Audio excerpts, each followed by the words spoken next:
Hola queridos amigos, nuevamente con ustedes el Doctor Tigre, ya saben, ojos verdes, un poquito más claro, ronca de noche y tiene ideas rayadas, es rayado por eso. Bien,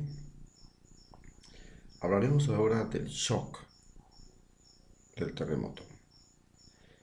Indudablemente el terremoto fue algo espantoso para mucha gente, para otros un sacudón. El Ecuador sí quedó asombrado de qué es lo que podía ser la naturaleza, era un redescubrirse, un volver a enfrentarse con lo que es la fuerza de la naturaleza. Y por suerte, este sacudón, este terremoto pasó en Manabí. En Manabí la gente es algo diferente al resto de los ecuatorianos. Primero, es una de las poblaciones que tiene la mayor población blanca en áreas rurales. Es una cosa bastante extraña. Se dice que ya en Manabí, antes de la llegada de los españoles, había una tribu indígena que era de piel blanca. Era una de las observaciones que hicieron los primeros conquistadores que llegaron a Manabí. Y luego, los indígenas de Manabí han sido temibles. Cuando los españoles fundaron Guayaquil, tuvieron que enfrentarse con unos indígenas que dominaban la costa ecuatoriana que se llamaban los indios chonos, de Choni, una de las poblaciones más importantes de la costa ecuatoriana, donde se dice que salen y están las mujeres más bellas del país. Estos indígenas destruyeron Guayaquil y obligaron a que Guayaquil fuera fundado en la otra ribera del río donde estaban los huancavilcas, y es así como Guayaquil nació donde estaban los indios más amables, que eran los huancavilcas, y no pudieron construirlo en la zona de los indígenas de Manabí, que son los indígenas chonos. Pero otra de las características es que los manabitas fueron el fundamento de la revolución liberal de Alfaro y crearon un sistema de guerra que ya estaba popularizado antes, que comenzó a popularizarse en toda América Latina a finales del siglo XIX, perdón. Era un sistema de guerra que se llamaban las montoneras aquí en Ecuador. Las montoneras eran soldados armados, campesinos armados, que iban acompañados de su familia, de sus mujeres y de sus hijos a la guerra. Y de ahí nació la palabra montubio y montonera. Era este tipo de gente que andaba armada acompañando a Eloy Alfaro y que luego se popularizó también en la Revolución Mexicana, que lo hizo Pancho Villa, con toda la gente de Pancho Villa que andaba con sus mujeres y con sus hijos, y lo mismo Emiliano Zapata. Fue una forma de guerra que se creó en América Latina en que los soldados iban acompañados de su familia a la guerra. Después, Manabí ha soportado ya los rigores de la naturaleza de la forma más valiente. Esta, hablamos de rigores de la naturaleza cuando hablamos de los fenómenos del niño y los fenómenos de la niña. Los fenómenos del niño han sido realmente formadores del espíritu de la manabita. Cada llegada del fenómeno del niño manabí quedaba desolado, porque son tierras bajas que se inundan. Y cada llegada del fenómeno de la niña queda desértico, porque los manabitas tuvieron, desgraciadamente, un concepto muy español, que era que para hacer agricultura había que dejar la tierra pelada, sin un solo árbol, y sobre eso sembrar. Se decían que para poder cultivar la tierra, ellos tenían que tener el suelo como la palma de la mano, muy limpia. Entonces crearon una agricultura de ciclo corto especialmente, que es decir, siembra de maíz, siembra de maní, de choclos, cosecha de sandías, de piñas, que era su economía fundamental. Pero además en la parte costera se desarrolló otra cultura, además de los chonos, que era la cultura de los manteño huancavilcas, los más grandes navegantes de la costa del Océano Pacífico. Los manteño huancavilcas dominaban la navegación desde el puerto de Manta, Guayaquil, por supuesto. Guayaquil y Manta eran manteños y huancavilcas, y en unas balsas con velas y casas, navegaban hasta México, creando una moneda común en toda esta zona llamada el espondylus, que es una concha de labios rojos, de la cual labraban joyas que se convirtieron en moneda.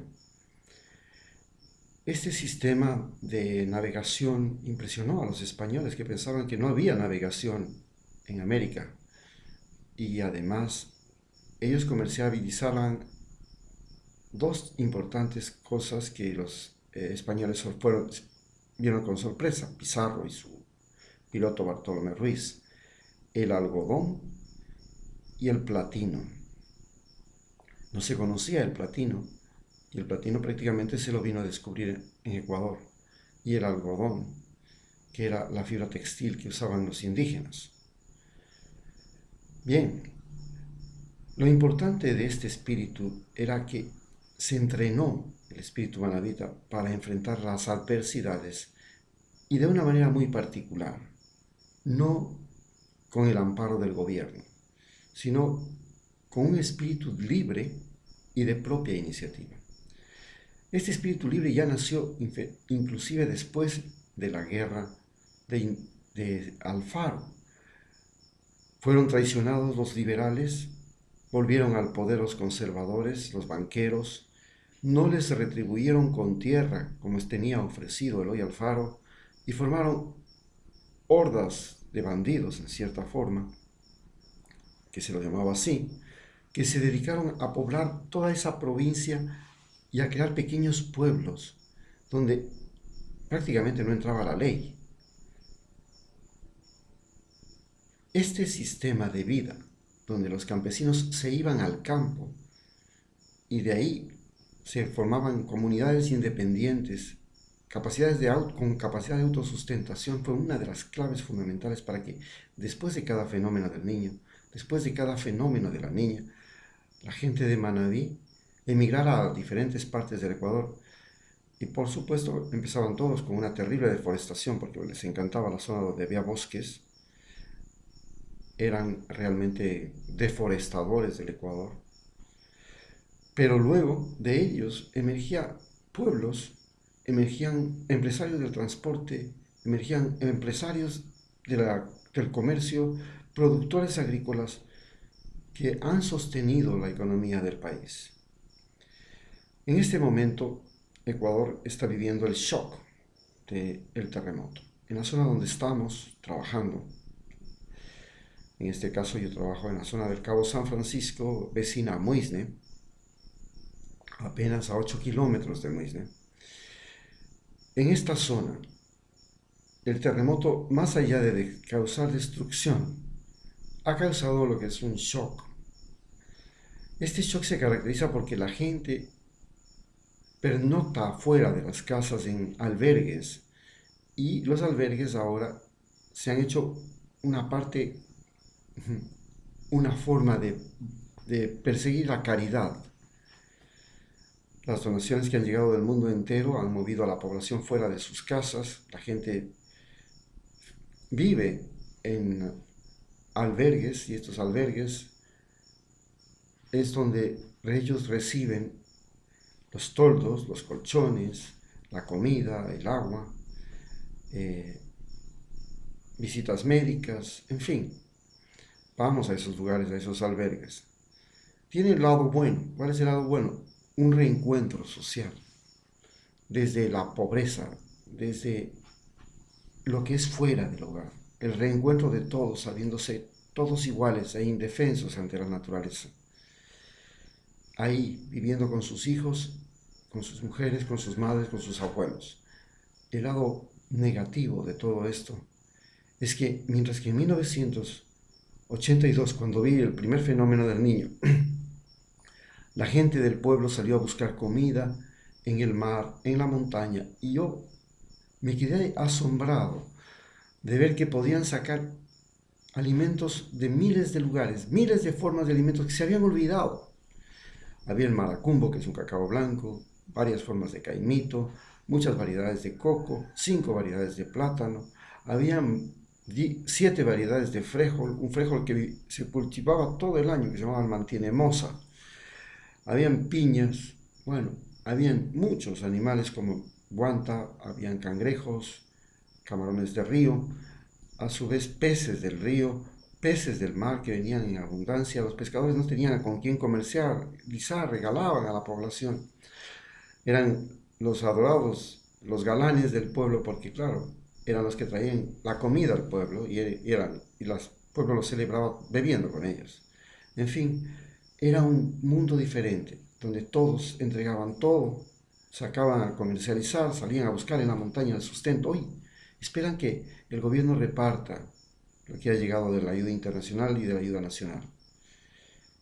Nos queda resolver qué puede pasar con el espíritu de emprendimiento, con el espíritu de lucha. Si nacerá de aquí un espíritu de lucha, como siempre ha sido el espíritu manabita, invencible, o aprenderemos a vivir de la ayuda internacional, de las manos del gobierno, a esperar que el gobierno lo haya todo. Una de las personas que ve o que dio seguimiento a estas charlas, un día me comentaba al respecto de lo que fue un comentario que hice sobre narcoturismo, que el gobierno era culpable de todo. Es que en este país de llorones, porque somos un país de llorones desde nuestra música, especialmente en la sierra, mucho más que en la costa, en este país de llorones, especialmente en la sierra, culparle al gobierno de todo, desde la mala suerte, es una tradición que viene desde Atahualpa. Ya les hablaré en la próxima reunión de lo que es una cultura de conspiradores. Entonces, hoy nos toca enfrentar un hecho real. Cuando llegó aquí la fiebre el virus de la gripe española o gripe H1N1, resulta que antes la gente sabía curar la gripe. ¿Cómo se curaba? Que era una limonada, buena hidratación, abrigo, descanso y esperarla. Cuando llegó el H1N1, la gente se olvidó que se podía curar la gripe. Todo el mundo estaba esperando el turno en el médico porque causó espanto a las muertes. Y después de eso, nosotros los médicos nos vimos inundados de gente que había olvidado de la noche a la mañana que la gripe se puede curar en casa. Y solo querían curarse donde el doctor.